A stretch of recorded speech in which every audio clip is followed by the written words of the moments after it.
রাজপথে আন্দোলনের সফল করার মাধ্যমে, স্বৈরাচারকে বিদায় করার মাধ্যমে সেই স্বাধীনতাকে তারা রক্ষা করেছে। প্রিয় ভাই বোনেরা, এই যে মানুষের ভোটের অধিকার, এই যে মানুষের কথা বলার অধিকার যেটি আমরা ফিরে পেয়েছি, এটিকে কিন্তু ধরে রাখতে হবে। কারণ এইখানে প্রার্থীরা যে সকল জনগণের পক্ষ থেকে যে সকল কথা বলেছেন, জনগণের ভাগ্য পরিবর্তনের জন্য, এলাকার উন্নয়নের জন্য, এগুলোকে যদি বাস্তবায়ন করতে হবে, তাহলে একটু আগে যেটা বলেছি, আপনাদের সমর্থন ছাড়া কিন্তু আমরা পারবো না। সমর্থন থাকলে ইনশাআল্লাহ যে কোনো কাজ আমরা করতে পারবো। কিন্তু প্রিয় ভাই বোনেরা,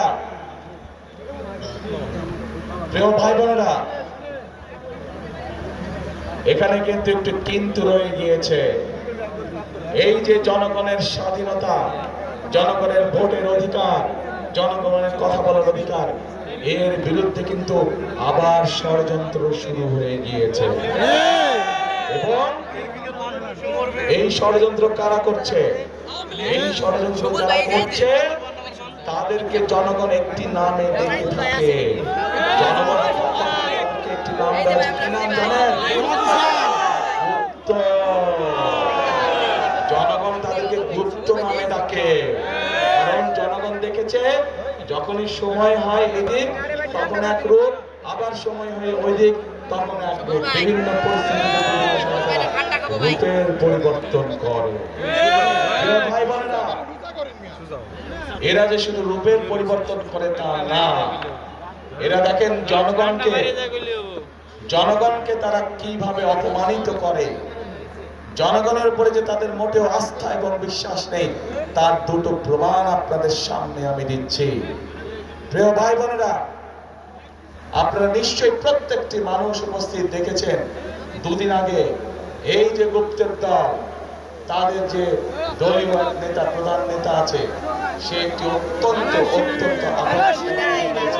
বাংলাদেশের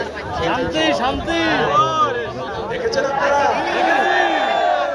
প্রিয় ভাই বোনেরা, আমার একটি প্রশ্ন আপনাদের কাছে, যে রাজনৈতিক দল, যে রাজনৈতিক নেতা চিন্তা বা আদর্শ হয়ে থাকে, তার দেশের খেটে খাওয়া মা বোনদের নোংরা চিন্তা হয়ে থাকে, তাদের কাছ থেকে কি আমরা ভালো কোনো কিছু আশা করতে পারি?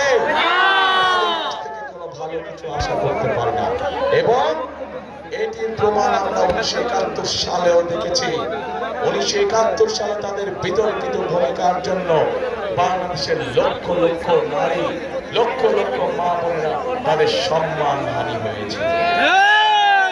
কাজে প্রিয় ভাই বোনেরা, এদের কাছ থেকে আপনাদেরকে সতর্ক থাকতে হবে।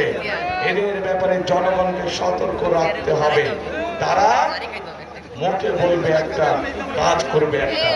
যাদের নিজের দেশের মানুষ সম্পর্কে মিনিমাম যারা সম্মান করতে চায় না, নিজের দেশের মা বোনদের সম্পর্কে যাদের মিনিমাম সম্মান নেই, তাদের কাছ থেকে আর চাইব আমরা কোনো ভালো কিছু আশা করতে পারি না।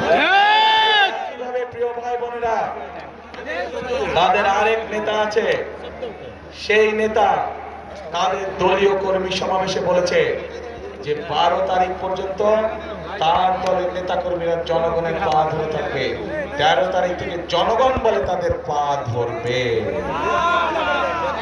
তাহলে এবার বোঝেন তাদের চিন্তা চেতনা কেমন ধরনের।